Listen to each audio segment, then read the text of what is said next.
I had listened to a program by Tom Press and York Glisman.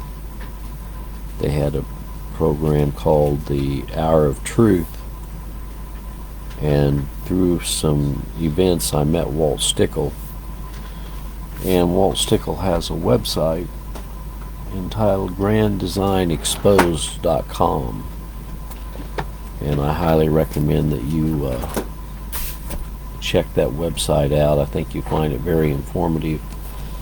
He's written 2 books, the Vatican Jesuit Global Conspiracy, Book 1 and Book 2. And like I said, I'm waiting for him to join us now. I've got him up on a Google call, and hopefully he'll get this message.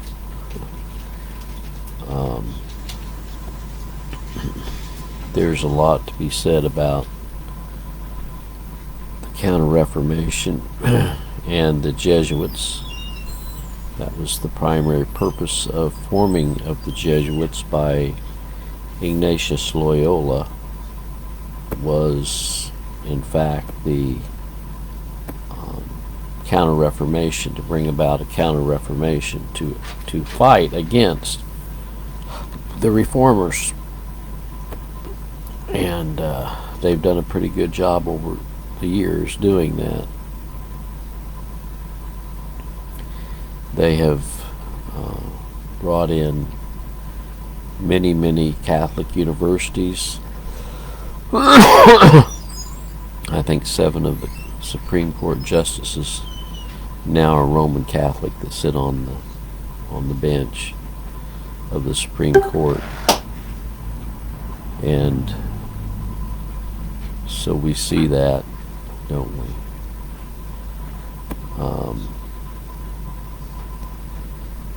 So I'm not sure if Walt has gotten my little link to come on board or not.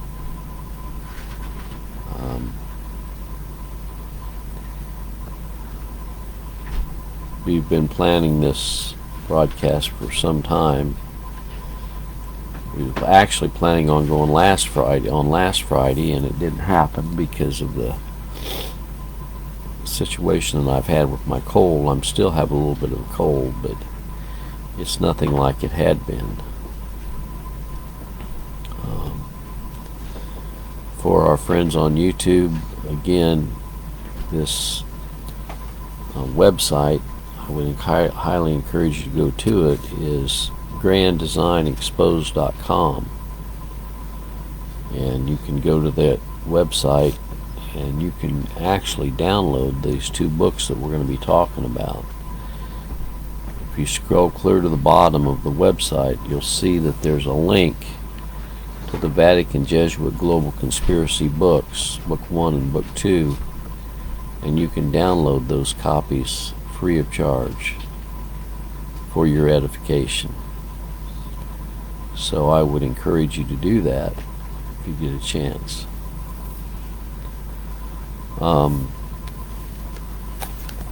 The Vatican the book that we're going to be talking about is actually, Walt did the introduction to this book, and we're going to talk about the introduction here. But just to give you some ideas of the chapters in the book: the Jesuits in History, Chapter 1, the Jesuits Today, a Financial Empire Second to None, the Conspiracy of Misdirection, Subliminal Rome, Missionary Adaptation, the Inquisition in America, the Royal Declaration, The Jesuits Today by the author Michael D. Simlin, How America Became a Jesuit Enclave, discussing of the Catholic Founding Fathers, including the Carroll family, Charles Carroll, Daniel Carroll, John Carroll, Washington in the Lap of Rome, Christians and Babylonian Politics. That's pretty much book 2. And then again, book 1 is the Babylonian sun worship, the source of all false religion, mother and child worship, Mary worship masqueraded, sun worship, Saints' Day and the sun worship symbols, obelisks, temples and towers. And I think I'm going to give Walt a call and see why he's not jumping on board here this morning. See if he answers his phone.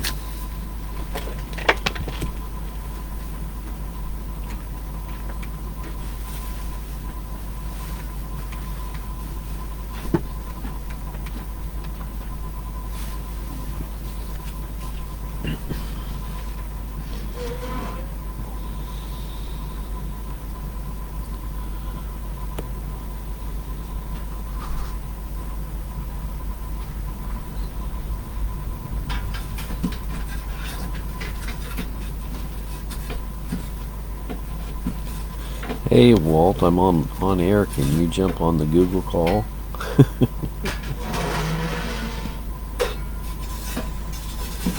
I sent you a link to the Google call.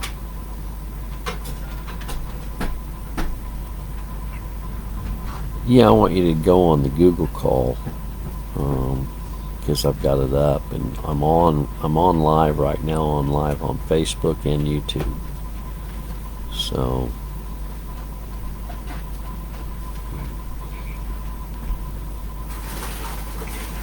All right.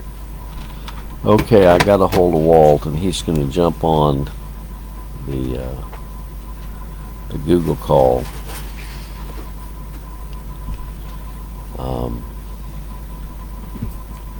Yes, I do think that the teaching of free will is a false religion.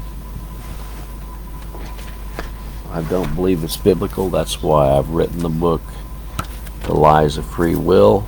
If anybody wants a PDF copy of this, if you'll send me an email, I'll send you a copy of this. Do you control your own destiny? The Lies of Free Will. I believe it is perpetrated by not only Rome, but also most of education, and that's one area that most atheists and Arminians can agree upon, is free will. We've seen that down through the years. Christ said you must be born again. If a man is dead in their trespasses and sin, they don't have the ability to come to Christ. They don't have that ability. My definition of predestination, well, it's to predetermine beforehand those who are going to be recipients of God's grace. We don't predetermine our own destiny. God determines it. Romans 8:28 through 39 spells it out. For whom he did foreknow, he also did predestinate. And those whom he predestinated, he also called. And those whom he called, he also justified. And those whom he justified, he also glorified. What shall we say to these things? If God be for us, who can be against us? Who shall lay anything to the charge of God's elect? It's God that justifies. So my definition of predestination then is to predetermine beforehand who will be recipients of his grace. There are two kinds of people on the face of the earth: the elect and the reprobate. Those who have been recipients of God's grace and those who have not. And so that kind of sets you apart from about 99% of the so-called Christian world out there. And most people want to take credit for letting Jesus into their heart, and they can't do anything unless the Holy Spirit draws them. and you can get a full teaching of Christ's teachings on election in John 6. He's very clear about his position on that. John 6, John 10, John 17. And so that's a very good place to go if you're interested in finding out about about what Christ taught on the subject of election. Also, probably one of the most controversial scriptures in the Bible is Romans 9. And Mike Orr, good to see you're with us this morning on YouTube. He said he read several chapters yesterday. I'm not sure if you're talking about the discussion this morning on the Vatican Jesuit global conspiracy or the lies of free will. We've talked about both of those this morning, Mike. Be good to see you're with us on Facebook Live. I'm waiting for Walt. He's supposed to be coming on board. It's still early there in Bandon, Oregon. He's a couple hours earlier than I am. It's 11 o'clock here Central Time, a little after, and there in Bandon it's 9 o'clock. So he's probably just getting up and around. We've already been into town and back this morning. So anyway, yeah, the stream might be choppy because I'm on YouTube. You may want to go on YouTube and see how it looks on YouTube, Mike. You might get a little bit better program. I'm trying to multiple stream. I'm trying to stream on both YouTube and Facebook today so it can reach the broadest audience possible.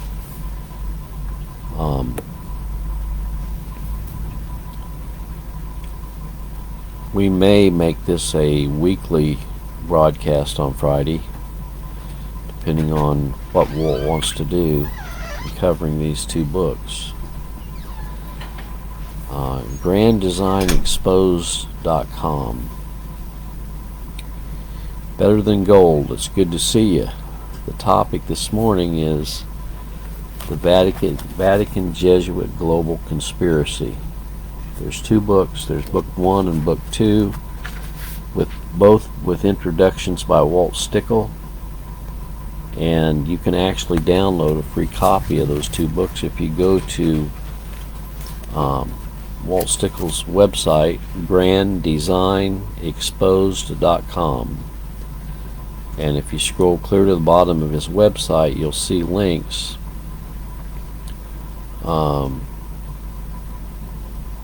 to that. And I think that's probably Walt joining us now. Let me go on and see if I can admit him to the Zoom call. See, Rick,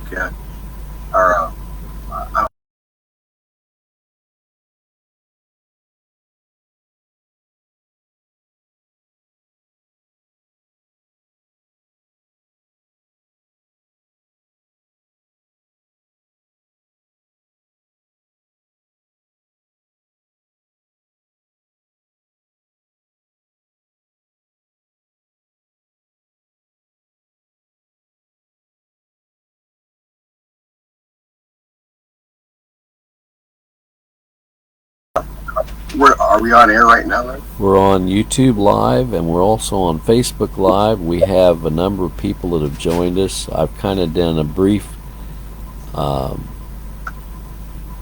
introduction to both books, and I also have let people know they can go to GrandDesignExposed.com, and they can scroll clear down to the bottom, and they can actually download both of these books, right? Is that correct, Walt? Yes. Okay. they can go down to the bottom of the page. In the left-hand corner at the bottom, they'll see a picture of a book with the picture. They'll see the picture of a book. It's called "Washing in the Lap of Rome," 1888, by Justin Fulton. It's a picture that I got out of that book, and I put it on the book on the book, and you click on that, and it'll take you to my download page. And I will say something about my download page, Larry.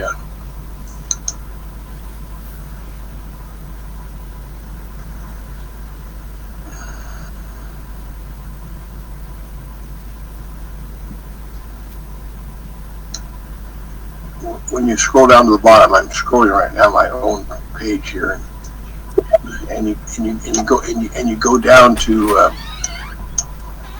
the book. You click on the book, and it'll take you to Mystery Babylon. The very top says News Talk Radio, but that's my download page, and I actually put 4 books together that I thought were related, and the 4 books I put up there was the first one on the left is the Vatican Jesuit Global Conspiracy. Now there's 9 different authors in this book. Now I wrote the introduction, but in the book I actually put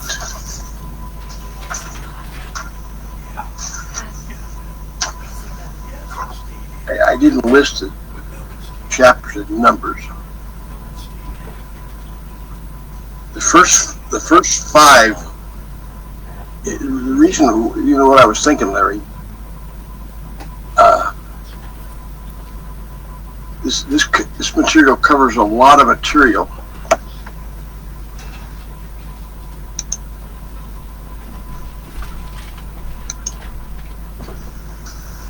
This book covers a lot of material, and of the 4 books there was one book, Papacy is the Antichrist, a Demonstration, by J.A. Wiley. Of course, anybody that's studied any history knows who J.A. Wiley is. And then each one of these books, you can download the book and download the cover, and you can go have it printed. And then I have a book written by Thomas M. Harris. He wrote the book Rome's Responsibility for the Assassination of Abraham Lincoln. Now those are the 4 books that you can download, and download the cover. I have a place where you can get the cover and the download, and then you have to go to someplace that prints books. Are you there, Larry? Yes, I'm here, and I just wanted to recognize we've got a number of guests. I can't hear you, Larry. I just want to recognize we do have a number. You might have muted your mic. No, I'm not muted. You should be able to hear me. We have a number of guests. We have Michelle. We have Mike. You muted your mic, Larry. No, it's not muted. No, it's not muted. Can you hear me now?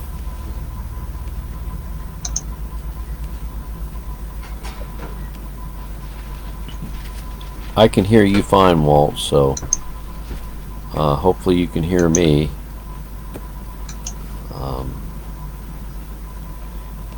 Michelle Frost, Better Than Gold, Mike Orr. Now I can. Michelle Frost. Now I can. Yeah, Michelle Frost, Better Than Gold, Mike Orr, and another number of other guests have joined us on YouTube. And I'm switching back and forth. That may be why I'm going in and out a little bit on my volume, because I'm doing Facebook and YouTube at the same time as trying to keep abreast with Mike. Mike has requested that we talk this book here, The Vatican Jesuit Global Conspiracy, and I guess I got some questions for as we kind of get into this. I can hear you fine now. Everything is yes, I can. Okay. The first question I have for you, Walt, is kind of interesting to our audience. What was it that brought you to an interest in developing an entire website? The GrandDesignExposed.com, I know how many years have gone into the development of that website. What was that motivated you to spend so much time and effort in developing that website?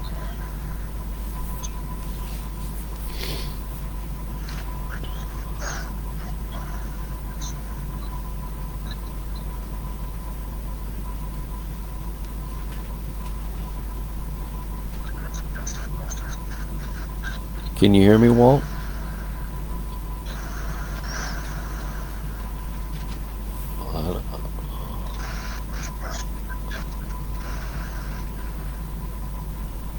Yeah, Walt, can you hear me? I don't think Walt is able to hear me this morning.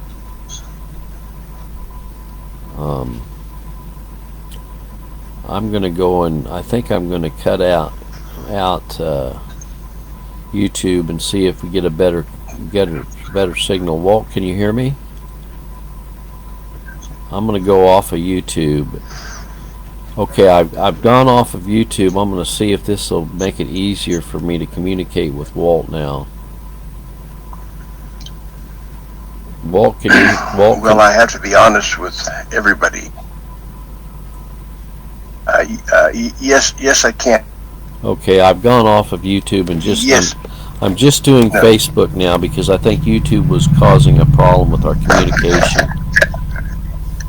And so I've gone off of YouTube.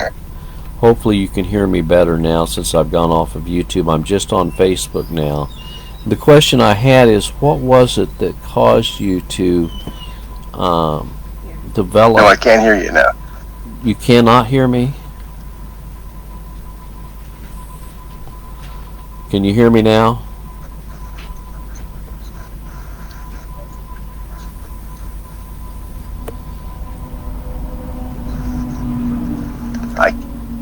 I can hear you. Can you hear me? I can hear you fine. No, I can't hear you when you just said last. I don't know. Okay, I can hear you. Okay.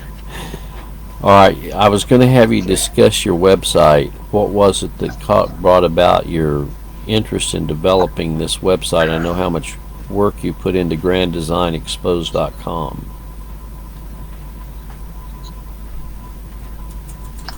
Yes, and you can hear me all right now, right, Larry? Yes. Yes. Okay.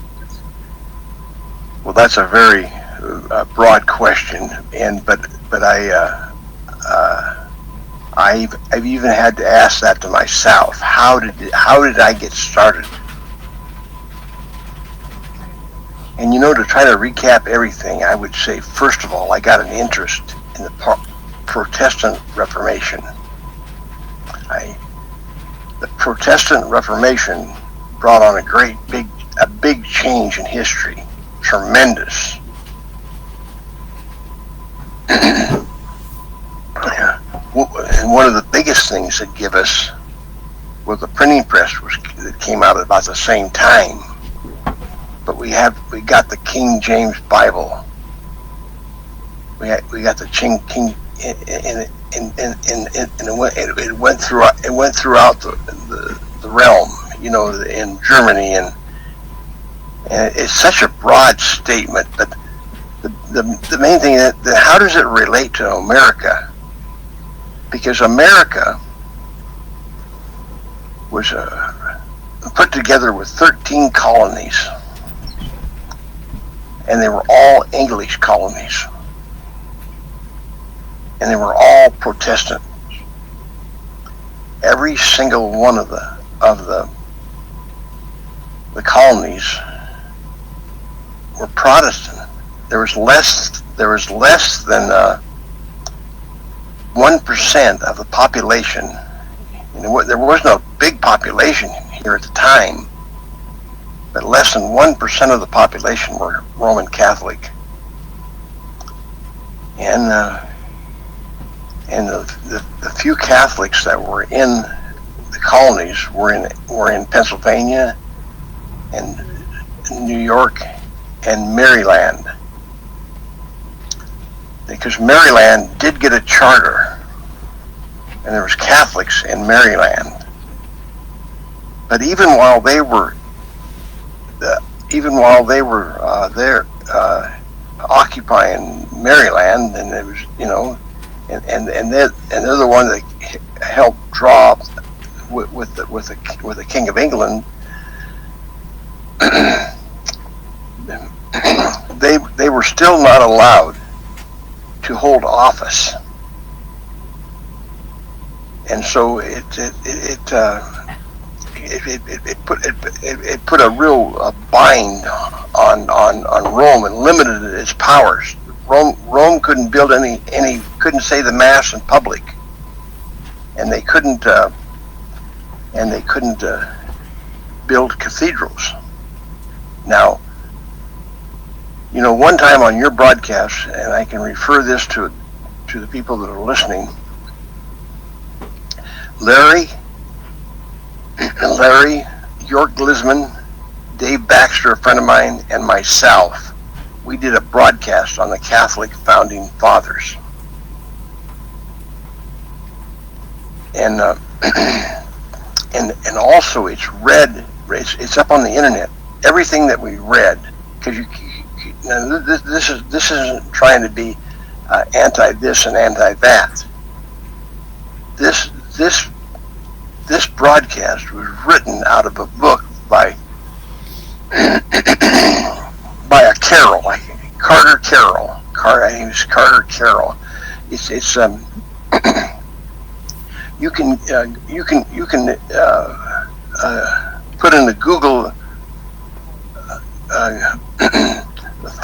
Catholic Founding Fathers, and I read that whole pamphlet, and some of the very same things that I just quoted were quoted by Roman Catholics, and it's right up on their education. I believe it's still there, the source page.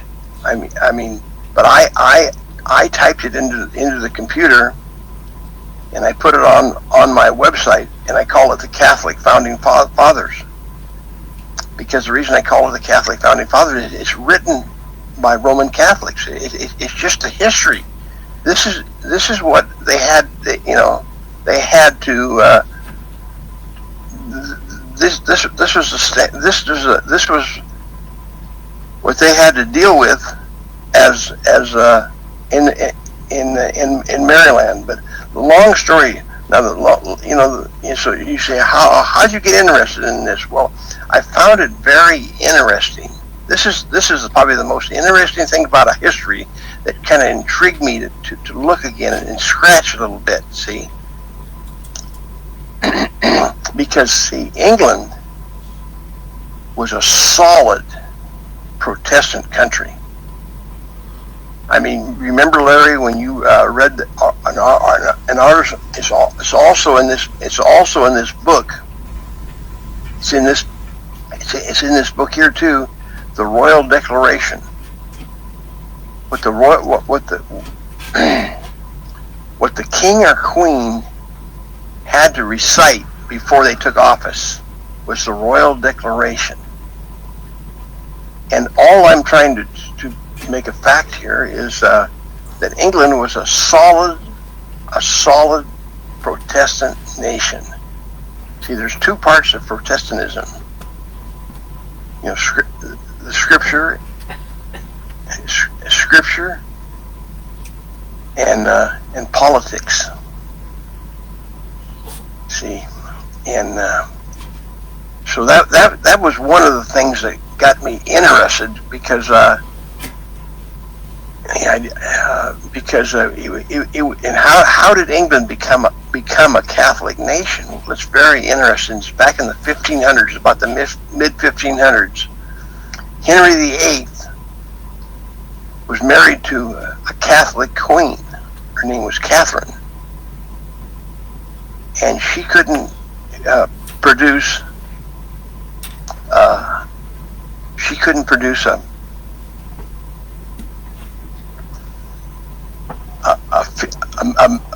male to the throne. She was unable to, and he wanted an heir, and so he asked permission to the Pope if he could divorce her, and the Pope annulled the weddings and annulled her marriage. And it's quite a story. You can't tell a story like this. You can't write a story like this. But I'm just telling you a little roundabout. I'm rounding off the history of Henry VIII and how England became a Protestant nation. And so he decided the Pope turned him down, and he decided to become his own Pope. The Anglican Church, and it's kind of the, you might say, the roots of the Anglican Church. But of course we could spend all day talking about this, but no, I do have to get a Protestant queen in the. So he passed away. No, he married Anne Boleyn. Yeah, he married Anne Boleyn, and he had a son, but it was stillborn. And so Anne Boleyn couldn't bear a son either. Well, anyway, Henry VIII was not he was not a rose. He had her convicted of going out with Anne Boleyn with another man. Anyway, long story short, they tried her and they executed her. They executed her, and now she was just a little baby. She was only about 5 or 6 years old when this happened. So time went on, and everybody's heard of the Bloody Mary, the drink, the alcoholic drink called Bloody Mary. Well, that was named after Mary. Now, because you have to see, this is you say, well, why did you get interested in this, Walt? Because it was so intriguing, and so what an interesting story. Because see, Catherine was a Roman Catholic, and so Mary was raised by Catherine, and she was a Roman Catholic. And Anne Boleyn's daughter, Elizabeth, was raised by Anne Boleyn, and she never expected to be queen. But what happened is, now there was one other king in between Mary. There was another king. He was a very young man, and he wasn't very healthy, and he passed away. He only was in office just shortly. And then came Mary.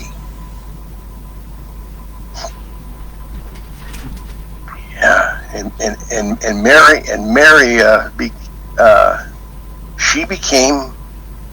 she became queen. Well, excuse me. You got to go back to. See, Mary was a Catholic, and she was, So when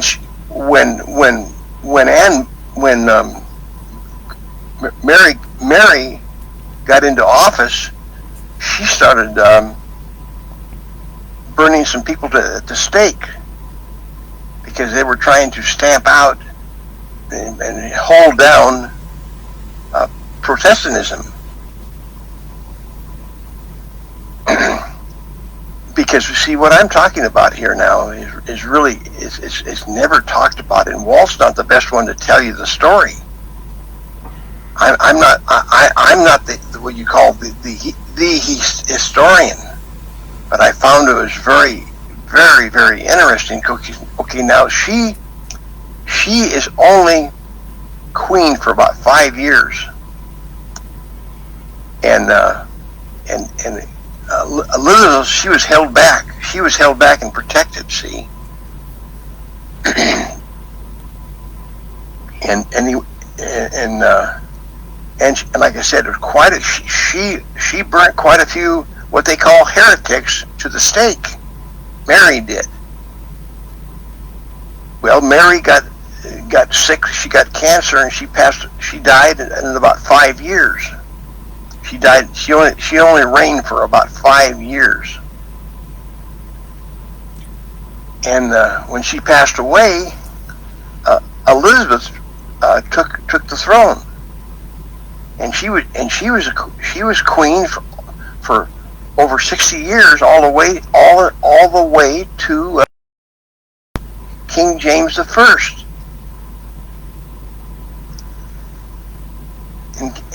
and we'll see what I'm talking about is see, they were protesting. They didn't want the king. In other words, when Henry VIII, they literally had him evacuate. I mean, they took him out. They took him out of England,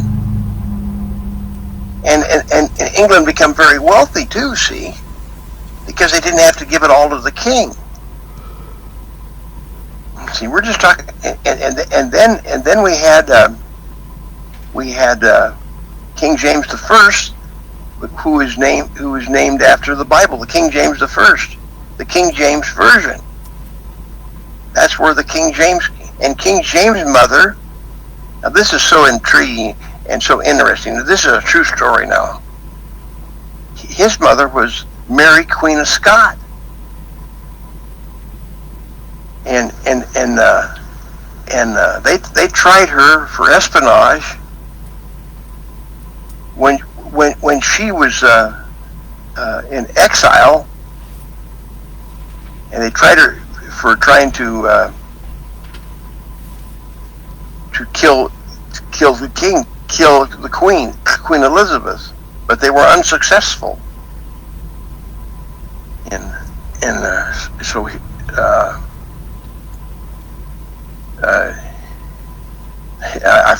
Like I said, I didn't expect I was going to go in this direction, but it's a very, very, very interesting. I mean, it's when you think about it, the battle that it took, all the different things that happened before we got King James, as a king, see. And then we have to kind of go up to the Glorious Revolution. And by the way, the Glorious Revolution is one of the missing links in history. And a lot of this stuff, you say, well, what got you interested? Well, nobody was getting me interested. And I'm not going to go in. I'm not going to go into the Glorious Revolution right now. I mean, because we're talking about a lot of history, but it is on the internet. It's up there. If you do a Google search on the Glorious Revolution, you will find a lot of information. But in the meantime, we forgot a point. They had the English Civil War, and it was the long hairs against it was the king's men against the common men. And anyway, it's too late. It's not really right to get into that right now, except you see, because the Civil War was actually, it was when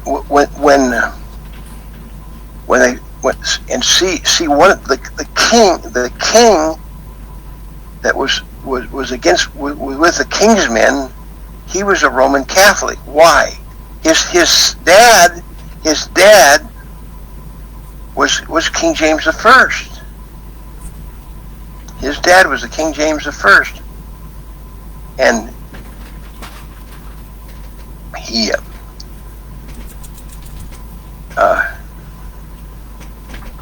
but why did he become a Catholic? He married a Catholic. One of his sons married a Catholic, and that's how to marry a Catholic, you have to become a Catholic.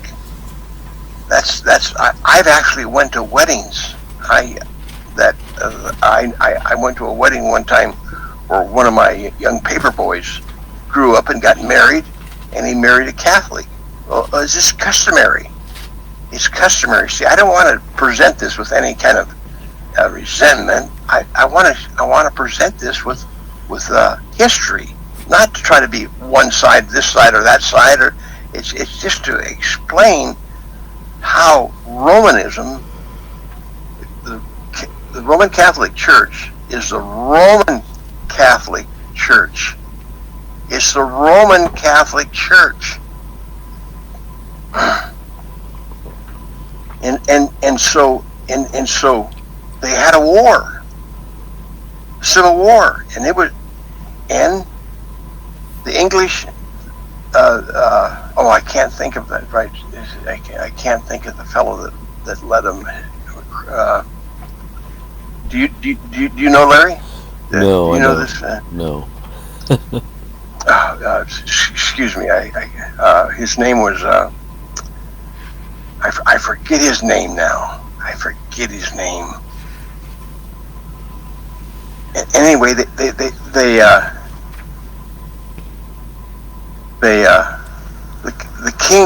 king escaped.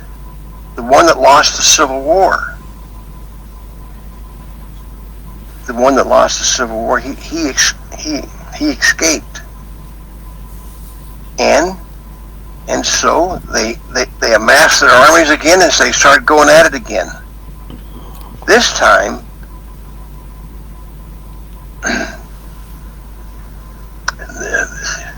you might just, while you're sitting there, look up the Civil War in the 1800s and see if you can get his name. I can't get it. But it.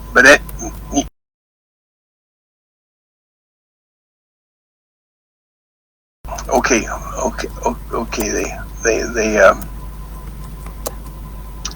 They remember the war ended. They captured the king, and then he escaped. Okay, now they have another war, and they win the war again. This time, they make sure they keep the king locked up. They lock him up good. Okay, and they find him guilty, and they cut his head off. The first time that a monarch, a king, had been tried in a court of law, and found guilty, and they lopped his head off. Cromwell, his name was Cromwell. Now Cromwell, what's interesting about Cromwell is he really didn't want to be a king. and of course we didn't have a republic government, any kind of republic government. His name is in Oliver Cromwell.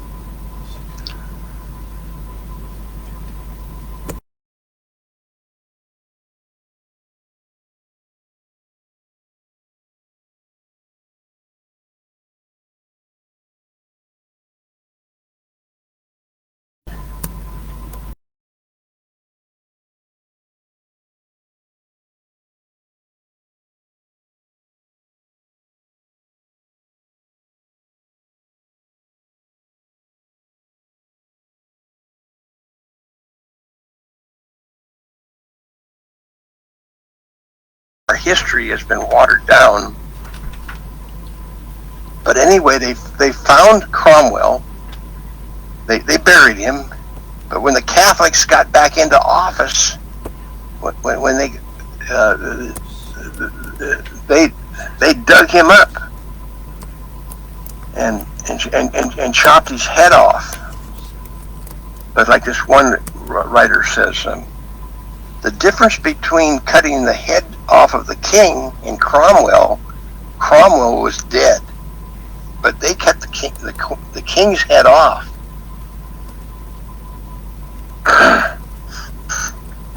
And so there's now, you know what I'm just kind of very, very spottedly giving you some history of the protest in England, because England at one time became a very, very strong Protestant nation.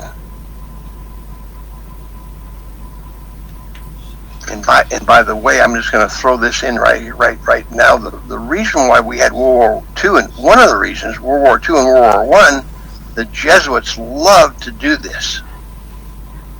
The Jesuits love to they start wars and revolutions, and they like to get Protestants to fight Protestants. And that was the case in World War II. You know, Protestantism was in Europe, also in Germany, and so they got out another Protestant country to wipe out another Protestant country, and then the same thing in the Civil War in America. They got Protestants fighting Protestants, and also one of the books that I put out that I published, that was published back in 1800 something, in 1860 or someplace. I know it was 1880. Shows you the Rome's involvement with the Vatican.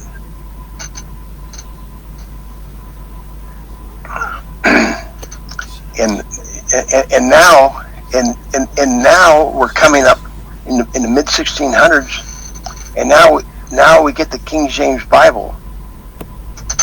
We get the what year was the it's called the 1811 version.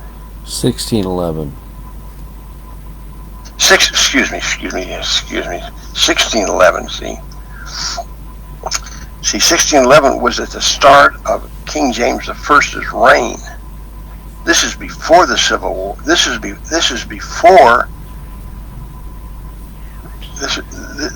before he became before they had the Civil War, and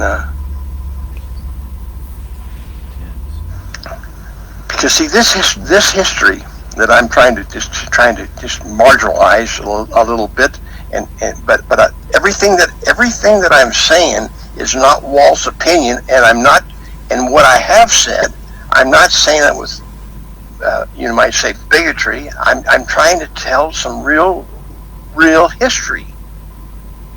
There's been a battle. There's been a battle with Rome. You know, because Rome was the first called the first Holy Roman Empire,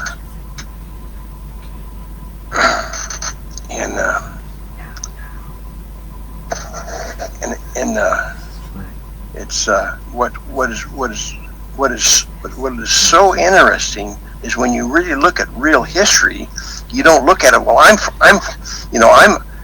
it's not like playing football. I'm from the Los Angeles Rams. No, I'm for the 49ers. No. We're talking about history. Now today, Americans and people, soccer and sports and everything, they don't have any history. They have replaced real history with the bread and circus. But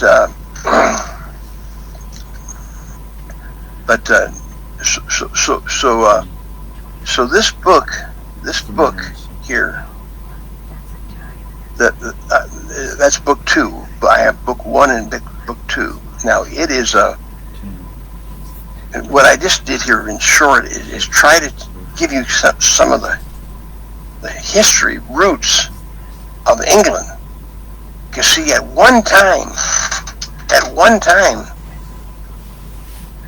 I mean, they call them penal laws, penal. You'll see some of the stuff I'm talking about sounds like, well, Walt, you're bouncing all over the place. Well, I've covered a lot of ground. I'm giving you the foundation. We're talking about, we're talking about, and a lot of people, we don't know this very well, and we don't talk about it. But England was a very, it was.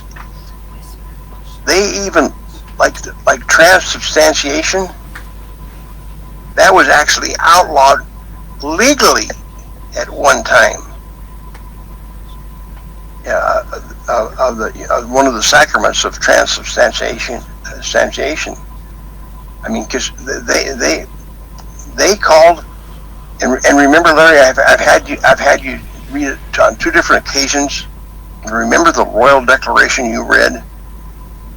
You remember when the king or the queen who's being sworn in comes out in that declaration 2 different times. It says that he calls Romans religion a superstitious and idolatrous religion. That's what the king or queen said, not what Walt used to have to say. But as time came on, this is how the Jesuits work. They're social engineers. And as time went on, that declaration has been changed.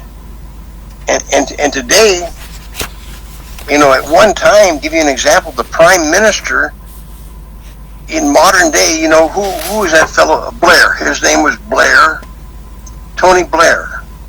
He was a Protestant. He was a Protestant. You had to be a Protestant before you could become prime minister. But today, Tony Blair, he retired and he became a Roman Catholic. Now, there's a good chance that he might have been on the other side of the fence when he was prime minister. And then I'll just read just a brief. This is out of the 1912 Catholic Encyclopedia. This is the oath of the Glorious Revolution.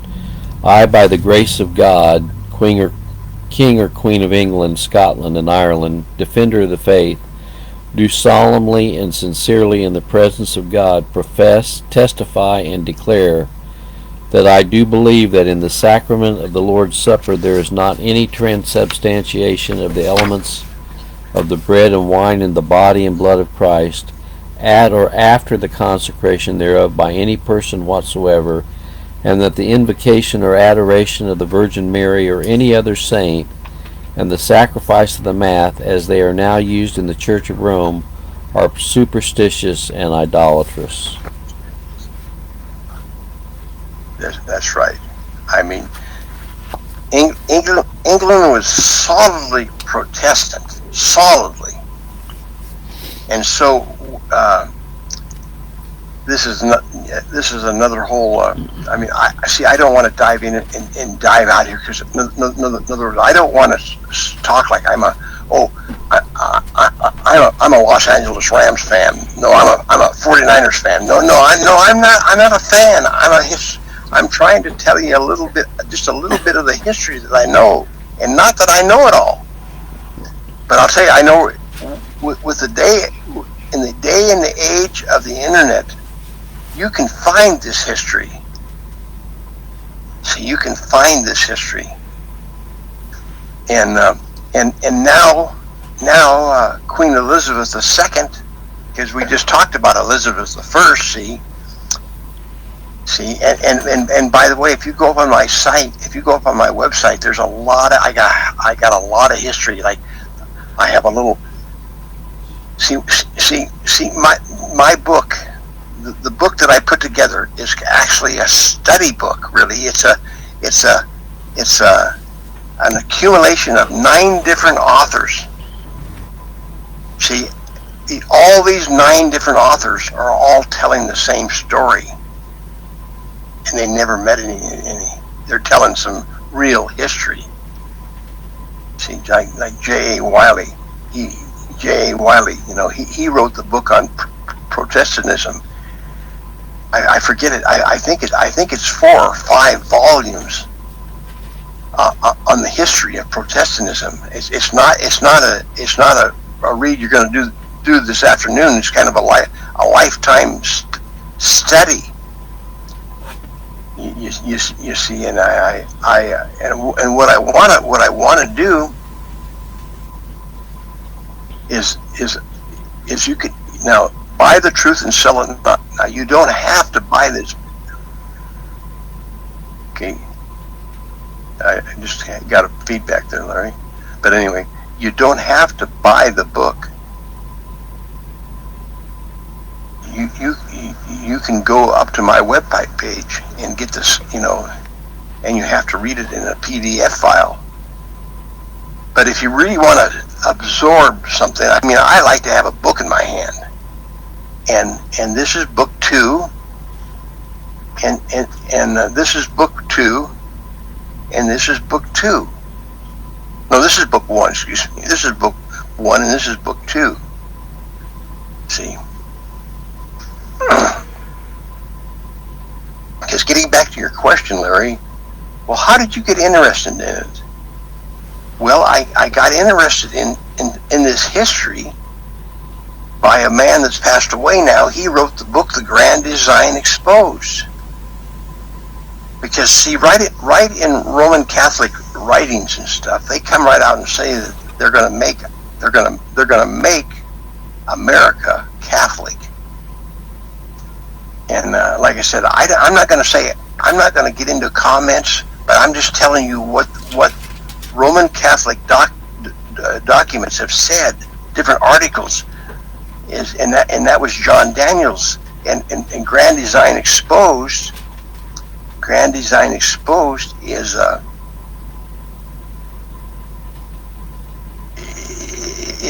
grand design is to make America, making the world Catholic, Roman Catholic.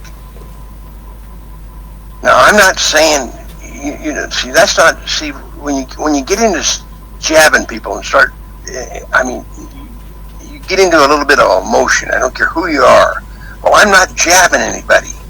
I'm telling you what they've said themselves. You make you make your own decisions. You make your decisions. You write some. It's like this book 1. Now, like I said, you don't. Just a second.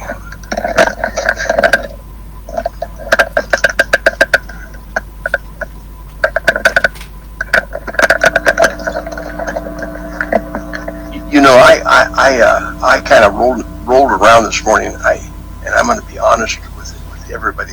I didn't want to talk about it because it was too vast a subject. I mean, we're talking about. I mean, people don't even know what the definition of Protestant is. Well, I think I think the question that we have to pose In all honesty, I think the question that we have to pose is, we have to ask the question, is there such a thing as authentic Christian church, and is there such a thing as a false Christian church? Now, I think the answer is self-evident. We know that from the Bible that Christ said that on this rock I will build my church, and the gates of hell will not prevail against it. And I've often said with people that during the New Testament church, Peter never proclaimed to be the first bishop of Rome.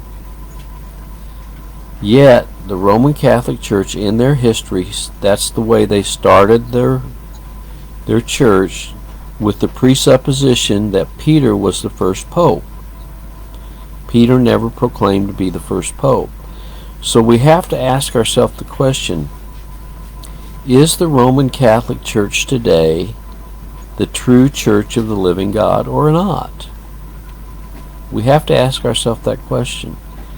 If it is the true church of God, all of these books and discussions about Jesuits and the Counter-Reformation are bogus. If it's true, in fact, truly the true church of God. Now, if it's not the true church of God, Walt has often said it's very important that we know who our enemy is. And when we get into Bible prophecy and we start discussing Revelation and 2 Thessalonians chapter 2, there seems to be a very clear indication that is talking about a specific body, a massive body that has tremendous influence over the world.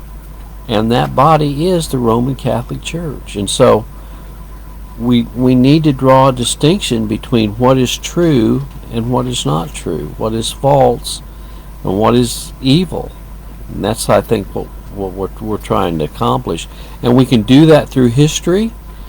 We can look at the Great Inquisition coming up through the Dark Ages.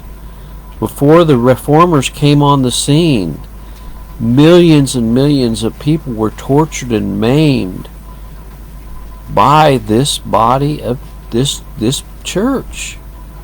Okay, and so now we have pushback. We have the Reformers coming on the scene. We have Tyndale, we have Knox, we have Zwingli, we have Luther, we have Calvin.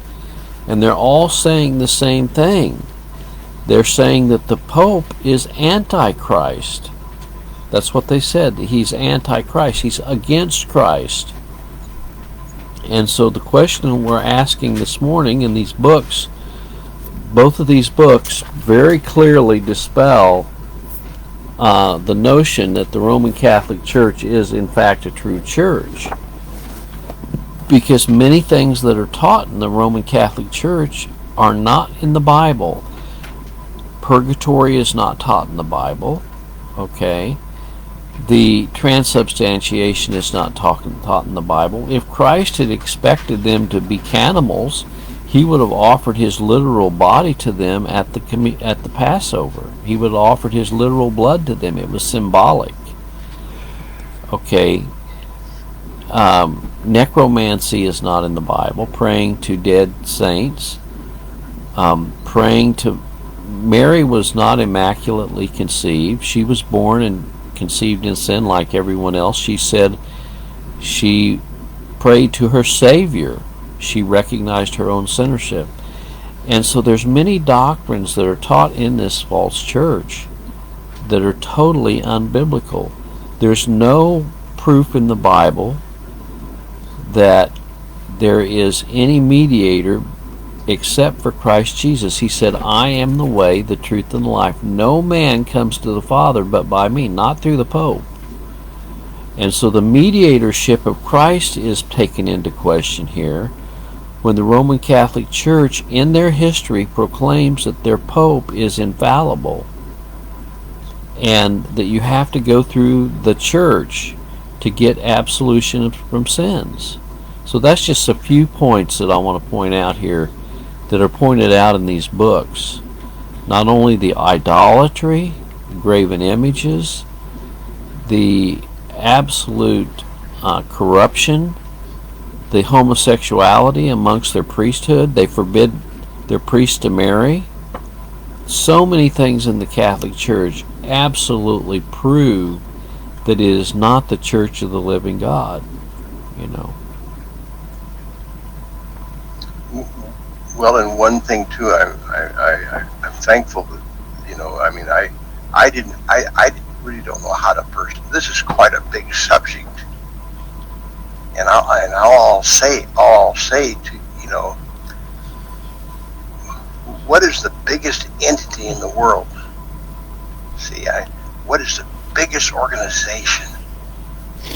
And we don't want to mention anything happening today. Okay, don't happen. I don't because we don't want. I just want to talk about history and let you see. I don't have to. When you give the truth to somebody, you don't have to. You know, the truth will speak to your heart. And I found an interesting search, Larry, and you might look it up while I say it. Love the truth. What does the Bible say about loving the truth? And it's amazing how many times it lights up. See, because I had a friend tell me, he was the author of Grand Design Exposed. He was a construction worker, see? He'd been a construction in all his life. And you know, he took him 10 years to write this little book, Grand Design Exposed. Now the book is hard to get a hold of anymore. You can get a hold of it, but trust me, I have the book. I have the book on PDF file, and you see what I found out as I started searching around in history and poking around. We always hear that they rewrite history. That's false. They're not rewriting history. They're leaving big chunks of it completely out of their history. They just leave it out. You know, it's overwhelming with me. I said, well, what's a retired truck driver? Why did he get interested? Well, one of the reasons is that I lived by myself out of my latter years, and it was a hand of God. It give me a little bit at a time, and there's no sense getting into confrontations about. Give you an example. Less than 1% of the colonies were Roman Catholic. Now that's not. Now, I'm just stating the fact. I'm not stating anything that's not true. And also, you can find that.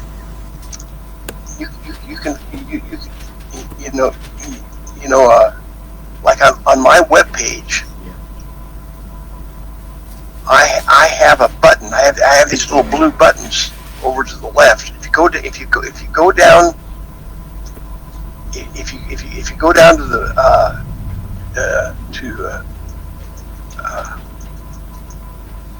to button number 20, it's called Catholic Founding Fathers. Now this is the one.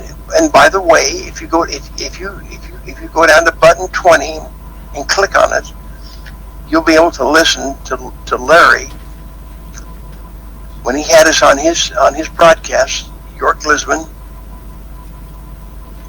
Dave Baxter, and myself talking about the carols in Washington.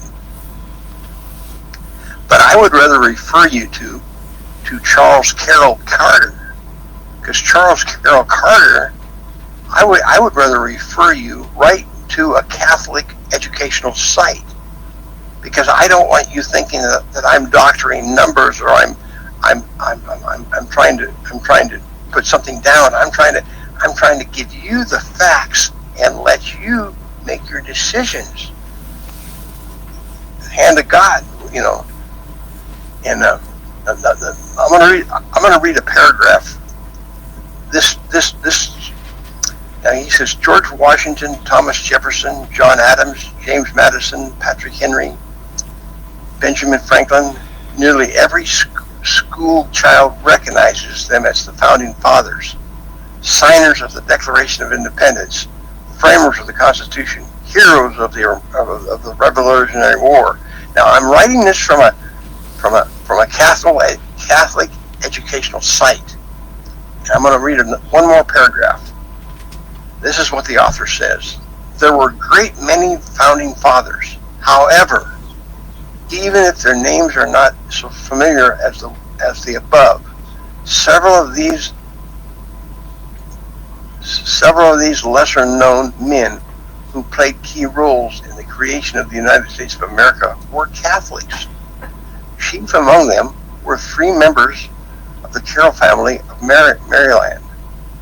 Charles Carroll, the only Catholic signer of the Declaration of Independence, his cousin Daniel Carroll, and Daniel Carroll's brother, John Carroll, who became America's first Catholic bishop. He was the first bishop, and this country was founded in 1789. Now, I see again. I'm stating this. You fill in the gaps. I'm not wanting you to listen because I want to persuade you this way or persuade you that way. That isn't the goal. I want to give you some history and see, you know, see the reason. The Carrolls were very instrumental. They were actually one of the founders of they were founders, but they were left out. See, Charles Carroll, you know, he was the biggest landowner in the colonies, and you know, and he also was the one that supplied the ammunition for the war, for the Revolutionary War. It was his factory. Now you say, well, Walt, you're just making this stuff up as you go.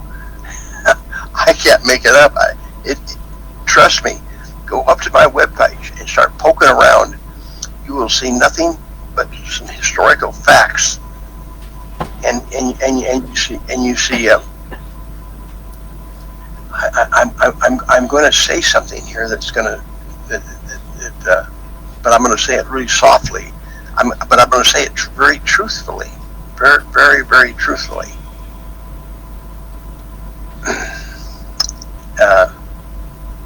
The Declaration of Independence in the the United States Constitution, is a universal document. It's a universal document. And I just made that statement. Larry, did I overstate that? No, not at all. I mean, and if you look at the preamble of the Constitution, you know, if you just read it, and when it says that all men are created equal, and they're endowed by their Creator with certain inalienable rights, that is stating that all men are created, you know, with certain rights guaranteed by God. And there's universal has with it the presupposition that God loves all men without exception. And that, I don't want to get into a long doctrinal thing, right. But the point is that the Reformers did not believe that. The Reformers believed that God's grace was particular for those for whom He died for, and it was absolute. They did not believe in a potential salvation for all men without exception. And so, yes, it is a universal document. And the word Catholic means universal Christian religion. The true Christian religion is not a universal Christian religion. It is a religion based upon the amazing grace of God. And so there is a distinction there. The other thing that is important is that when we talk about liberty, okay, we are not guaranteed liberty unless we're one of God's children. And we're one of God's children. We've been blessed with all spiritual blessings in heavenly places. But not all men are blessed with all spiritual blessings in heavenly places. You know, and we can look at the realities. Was Judas blessed with all spiritual blessings in heavenly places? Okay, was Esau blessed with all spiritual blessings in heavenly places? What about Pharaoh? Was he, you know, the wheels of his chariot came off and he was drowned in the Red Sea. Okay. And so we have to have some discernment about what we believe. And what we believe has to be based upon our foundation, which is the Bible. And so if you have a huge body of people out there, you know, we know that in 2015, the Pope came and addressed the Congress of the United States.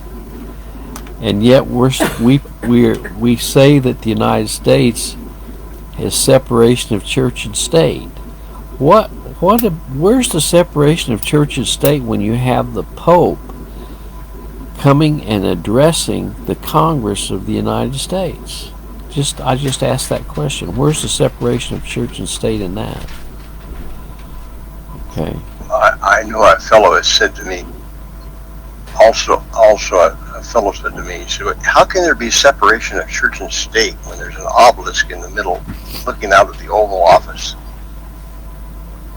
The obelisk is a symbol. The obelisk is a symbol of religion.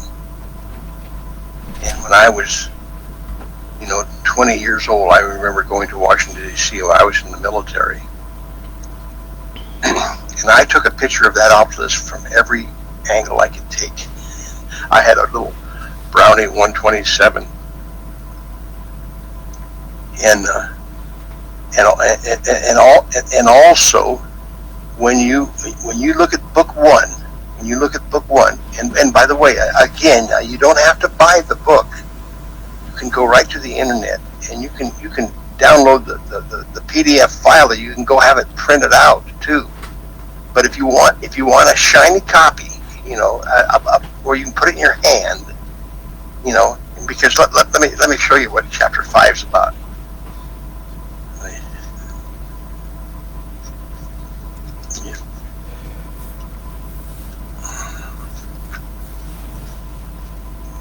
This is a very interesting, and I really advise all of you to go read this chapter after you're done. It's chapter 5, obelisks, temples, and towers, and symbols of sun worship. And there's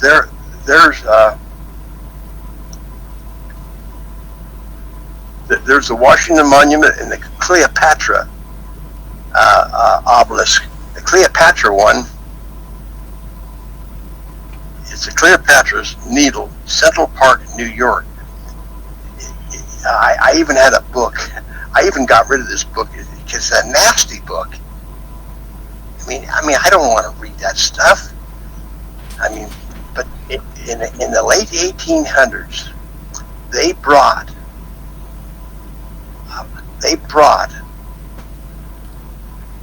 an obelisk all the way back from Egypt. And they built a hole in the side of in the nose of the ship. They brought that thing all the way back to Hudson River, and I think it took them 4 or 5 months to get it over to Central Park. Look at the time and the trouble that they took to put that obelisk in Central Park. It kind of just takes my breath away. It takes my breath away to think how all the trouble that they went to bring all that all the way back from Egypt, and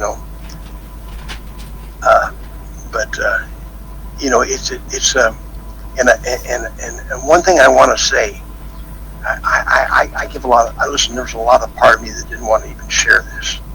want to share this. And I thank you for listening. And I think Larry asked the perfect question. Why did you get involved in this? I'll give you another example.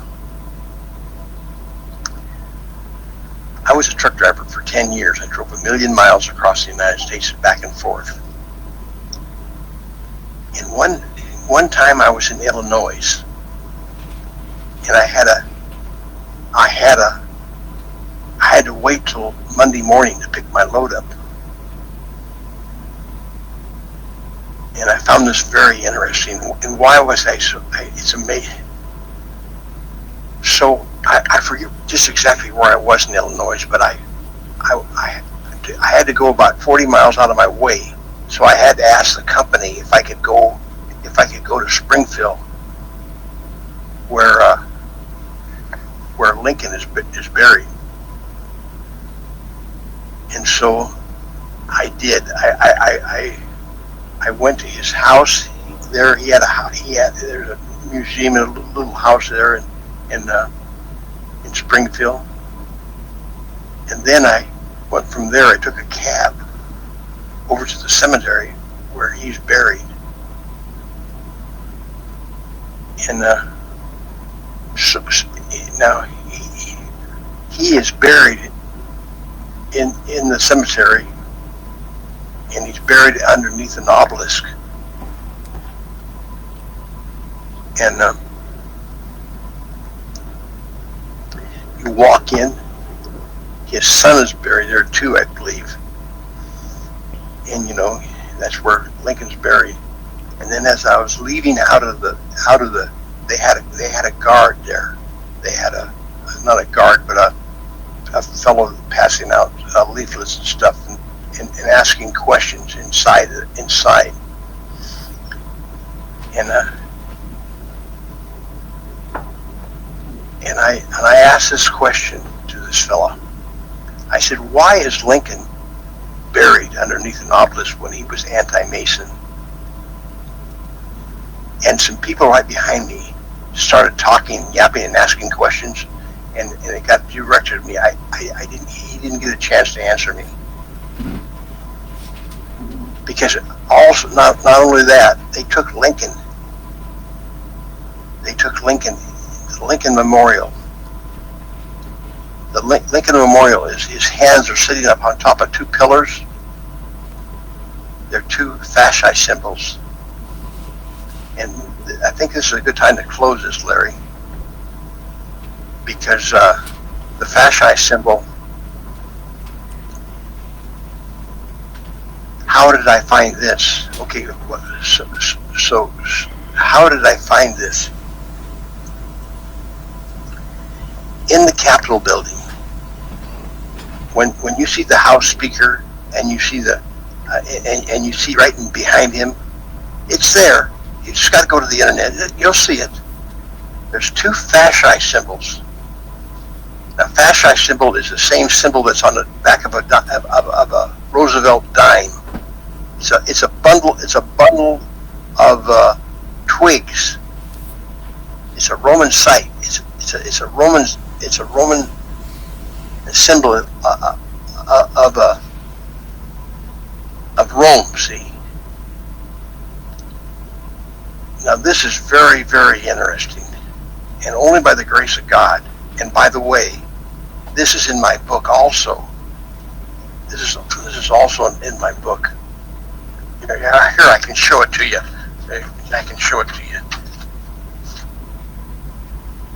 I can show it. Yeah. This takes my breath away when I.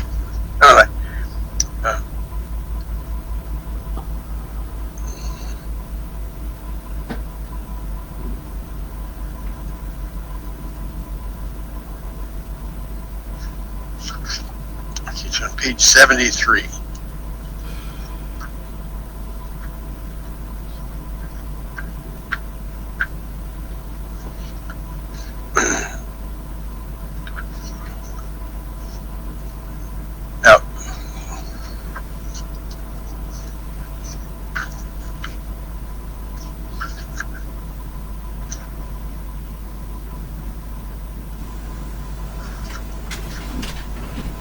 now this is what I brought up.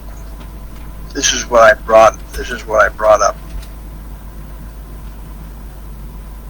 See, this is one of the persons that are in my book, and by the grace of God, I forgot to put his name in there, and I forgot, but I got this from Chris Pinto. And Chris Pinto, if you want a very, very good documentary on the founding of America and the Jesuits behind it, would be Chris Pinto's book of our founding fathers. And you see, one of the reasons why I don't like to talk about this sometimes is because it hurts me inside to talk about how evil the world we're living in. And I'm not here to scare you. I'm not here to scare you. And I'm not to try to find you. Oh, look here. No. But when I find out some of these things, I say, did I really find this? Chris Pinto, when he was making the documentary of our founding fathers, the faith of our founding fathers, he got inside of the chamber of the House of Representatives. Somebody he knew, and he let him in and just let him look around inside.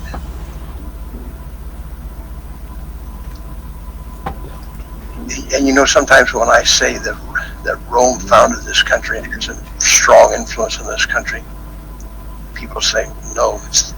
People want to see somebody else has the biggest influence in America. Well, I like to just show what is showing right out in the open. And he found, and what's interesting is the last thing I'm going to say. He found in behind where Nancy Pelosi sits, and in between the two, right there in front of the House chambers, there's two fasci symbols. I mean, you can't blame Walt. You can't say, well, Walt, they're not there. Yes, they are. They're there. I've seen them. You've seen them. Now this is the most interesting thing. See, the beast is rising, and history shows that all they have to do is look at our history. But those fasci symbols were put in there in 1946. The war ended in 1945. And a year later, those fasci symbols are in the capital of the United States. And I'll tell you something else that's very similar. I believe it was 3 months prior. Pentagon was started in 1941 on September 11th.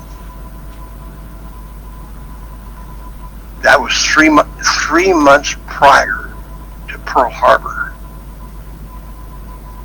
Before the war ever started, they were going to build the Pentagon. That's the war house of the world. I mean, and anyway, I don't want to go any further. But don't you find it interesting that they started building it on September 11th, 1941, 3 months before the war even started? Because the world is a theater. They called World War II the theater of war. It's a theater. Same was the Civil War. That was a theater. That was planned.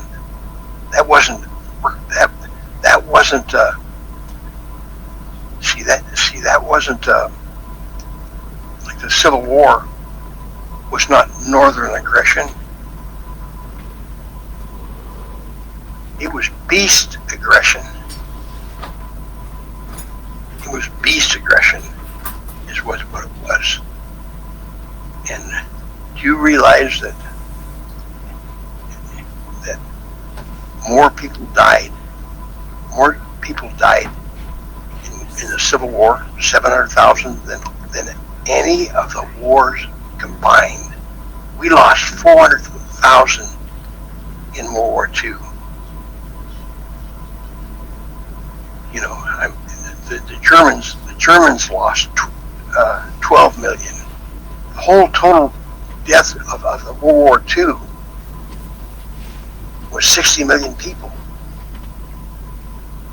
You know, I was born on May 1st, 1944, when all of this was coming to a climax, the World War. It's anyway. So by the grace of God, you know, I'm thankful that and what I wanted to bring about is I'm thankful. You know, I'm not the control of my destiny. I didn't ask to be born here in the United States. God put me here. And to answer your question, Larry, what got you caught up in how did you get caught up in looking at some of this history? And just looking at the history. Don't try to take sides. That's a trap, to take sides. You know, I realized by the grace of God, some of the people that I've met in my travels, just on the internet and fellowshipping with Larry, Michael. There's a couple brothers now. His mother, one brother, his mother. He was raised by a German mother, 100% German, and another brother. He lives down in California. He was raised by two post-war parents, and because you see, brother, you know, I love it. I thank you for listening to me, but I give it in the hands of God, because, I mean, you talk about tribulation that happened in World War II. I'm going to tell you about one where it's told. It's 12 million died after the war was, you know, May 8th, 1945. After the war officially ended, 12 more million Germans died. And there's a lot of the Germans that even live in that era that don't even know their history. But anyway, I think I've said enough, Larry. I appreciate you coming on today. We've been going for about over an hour and a half, and we'll plan on, if you want to, we'll plan on this next Friday continuing our broadcast, so people know that next Friday we'll probably come on about 10:45 Central Time. That would be 8:45 Oregon time. And we'll plan on doing about an hour broadcast every week until such time as we feel like we don't need to go anymore. Maybe it'll go continually. But anyway, thanks, Walt, for going on today. And thanks for all of our friends who've joined us. And I would just say one final thing, and that would be that we're told as Christians to be ready to give an answer to the truth that lies within us. And he says, if you'll confess me before men, I'll confess you before my Father which is in heaven.